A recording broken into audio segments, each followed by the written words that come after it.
बचाओ बचाओ, कोई मुझे बचाओ, कोई मुझे बचाओ, मुझे बचा लो, मुझे तो बचा लो, मुझे बचाओ, मुझे बचाओ।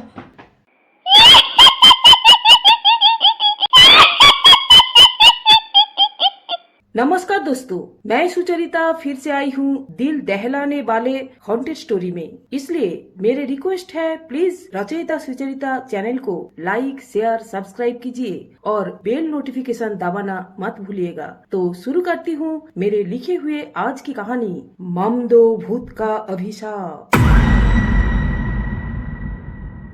दोस्तों, 25 साल का विनोद का एक पुश्तैनी घर झारखंड का रांची शहर के पास पाटुली गांव में था। लेकिन बचपन से विनोद के पिता ने पाटुली गांव से दूर रखा था उसको। वो नहीं चाहता था कि विनोद का कदम कभी उस मनहूस जगह पर नहीं पहुंचे। पर विनोद जिंदगी में एक बार अपना पाटुली गांव का बड़ा पुश्तैनी घर देखना चाहता था। एक बार जब वो अपना कंपनी टूर में रांची गया हुआ था, तब वो सोचा क्यों ना एक बार अपना पाटुली गांव में चक्कर लगाए। वो अपना कार में जाना शुरू किया। गूगल मैप में तो पाटुली गांव का कोई नामो निशाना नहीं था, पर विनोद एक गांव का खेत के साइड में कार रुकवाया और एक किसान को पूछा, अरे भैया, ओ भैया, भैया जी, क्या पाटुली गांव इधर आसपास होगा क्या? जी साहब, आगे है। विनोद कार का स्पीड थोड़ा सा धीमा करके गांव में घुसा और देखा शाम के समय है, फिर भी सिर्फ 2-4 घर में लाइट जल रहा है, बाकी पूरा अंधेरा ही अंधेरा है। विनोद तज्जुब हो गया। करीब 7-7:30 बज रहा है। इसके अंदर गांव वाला सब सो गया और बहुत सन्नाटा भी है। वो धीमे धीमे चलना शुरू किया।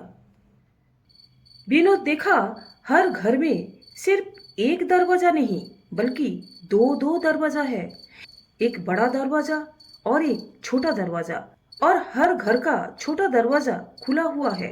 विनोद का चाचा उसी गांव में उसका पुश्तैनी घर में रहते थे। विनोद उसके घर में पहुंच गया। घर में बड़ा वाला दरवाजा बंद था। वो दरवाजा खटखटाया और बोला, चाचा जी, घर में हो क्या? दरवाजा खोलिए, मैं विनोद हूँ। चाचा जी, ओ चाचा जी, दरवाजा खोल दीजिए, मैं विनोद हूँ। कई बार धक्का देने के बावजूद भी कोई दरवाजा नहीं खोला। तब विनोद को नजर गया घर का बगल वाला वही छोटा दरवाजा की तरफ।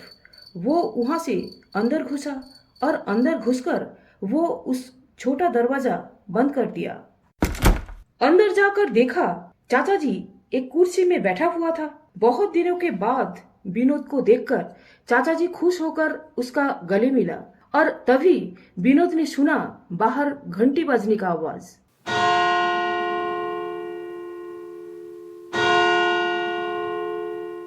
विनोद चाचा जी को पूछा, रात में ऐसे घंटे क्यों बज रहा है चाचा जी, और गांव में इतना सन्नाटा क्यों है?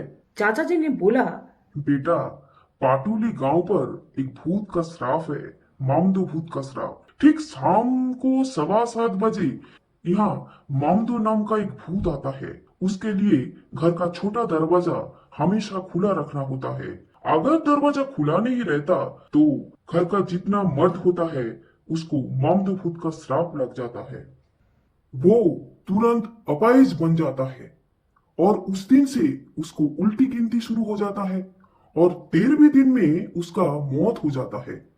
ये सुनते ही विनोद को याद आया, आते समय वो घर का छोटा दरवाजा बंद करके आया था। वो जल्दी से बाहर भागा और एकदम से वो देखा पाटुली गांव का होमगार्ड ने घंटी बजाते हुए भाग रहा है और बोल रहा है, 7:15 बज चुके हैं, कोई घर से बाहर मत निकलो, घर के अंदर चले जाओ।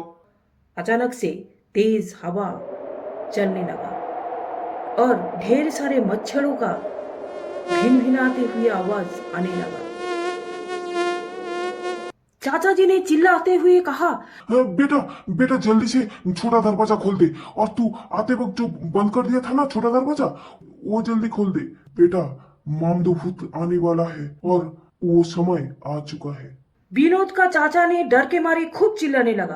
अरे, अरे, मामदो भूत आ गया रे, मामदो भूत आ गया। अब तुझे कोई बचा नहीं पाएगा, अब तुझे कोई बचा नहीं पाएगा। आते वक्त तू छोटा दरवाजा क्यों बंद करके आ गया था? और तुरंत जा जा छोटा दरवाजा खोल के आ। खूब तेजी से कोई दरवाजा खोल के अंदर घुसा और उसके बाद विनोद ने जो देखा वो देखकर उसका चीख निकल आया। वो देखा वो कोई इंसान नहीं था, बल्कि हवा में उड़ते हुए मच्छरों से घिरे हुए और सड़े हुए दो छोटा सा काला पैर। विनोद मामदो भूत को अपना नजर के सामने से देखकर बुरी तरह से कांपने लगा। मामदो भूत बिखरते हुए बाल, दो लाल लाल आंखें और सड़े हुए छोटे से काला सा शरीर के साथ उड़ते हुए विनोद के सामने आया और उसको इतना तेजी से पीठ पर लात मारा कि विनोद तुरंत जमीन पे गिरकर बेहोश हो गया। जब विनोद का आंख खुला तब सारे गांव वाले उसे घेर कर खड़ा था। विनोद को अपना पीठ में बहुत दर्द हो रहा था। उसने पीछे हाथ लगाकर देखा और रियलाइज किया उसका पीठ पर बड़ा सा फोड़ा निकल आया। विनोद ने सबको पूछा, मेरे मेरे हालत ऐसे कैसे हो गया? हाँ, मेरे हालत ऐसे कैसे हो गया? कल रात में क्या हुआ था? चाचा जी ने बोला, बेटा ये घर तुम्हारा पिता का ही है, वो तो छोड़कर पटना में रहने लगा और कायदे के अनुसार अब तुमने इस घर का उत्तराधिकार हो और तुमको मामदू भूत का श्राप भी लग गया। और ये श्राप तो चलते चलते 13 दिन में मौत होना भी पक्का हो गया। इस हादसे के बाद कोई भी पाटुली गांव वाला विनोद को मदद करने के लिए तैयार नहीं था। विनोद रोते हुए उसका दोस्त को फोन लगाया। हेलो हेलो अनुज, अनुज सुनाई दे रहा है तुझे? मेरे आवाज सुनाई दे रहा है?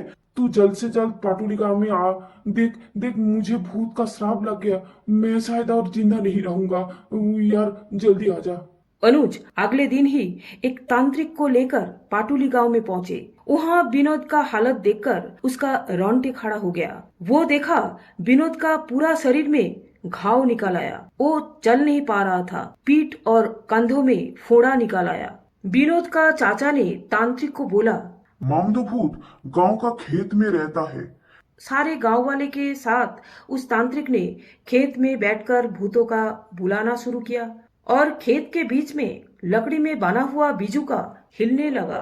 तेज हवा चलना शुरू हुआ और उसके साथ भिनभिनाते हुए मच्छरों ने उड़ के आया। कुछ टाइम के बाद उस लकड़ी से बना हुआ बिजुका चलना शुरू किया और तांत्रिक का गला दबोच लिया और उसको मार डाला। ये सब देखकर अनुज और विनोद वहां से भागना शुरू कर दिया। भागते हुए दोनों बड़े मुश्किल से कार में आकर बैठा। अनुज बहुत स्पीड में कार भगाया। उन लोग सोचा कि एक बार पाटुली गांव से निकलकर पटना पहुंच जाए तो उनका शायद जान बच जाएगा। पर किस्मत खराब था।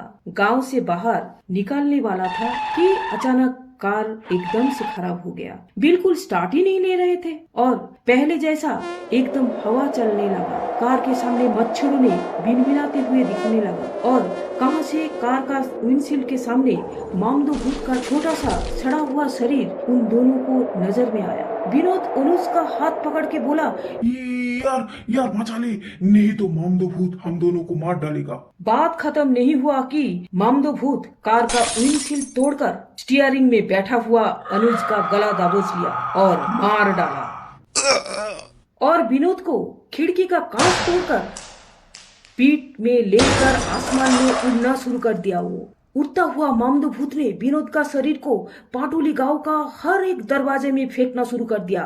पटक पटक कर मारकर शरीर से मांस उखाड़कर वो लाया और आखिरी में उसका गला घोटकर मार डाला। उस दिन पाटुली गांव वाला डर के मारे कोई दरवाजा तो नहीं खोला और ना तो विनोद का मदद किया, क्योंकि उसी दिन था विनोद का जिंदगी का आखिरी दिन। मामदो भूत का अभिशाप का 13वीं दिन खत्म हुआ था। विनोद अब इस दुनिया से जा चुका था और पाटुली गांव से मामदो भूत का अभिशाप से और एक इंसान का जिंदगी खत्म हुआ था। तो दोस्तों, कैसा लगा मेरे लिखी हुई भूतों की कहानी? मैं निश्चित रूप से कह रही हूँ अच्छा तो जरूर लगा। तो देर किस बात का, लिख दीजिए 2-4 लाइन कमेंट। बस आज इतना ही, फिर आऊंगी नई कहानी के साथ। तो फिर से एक बार बाय।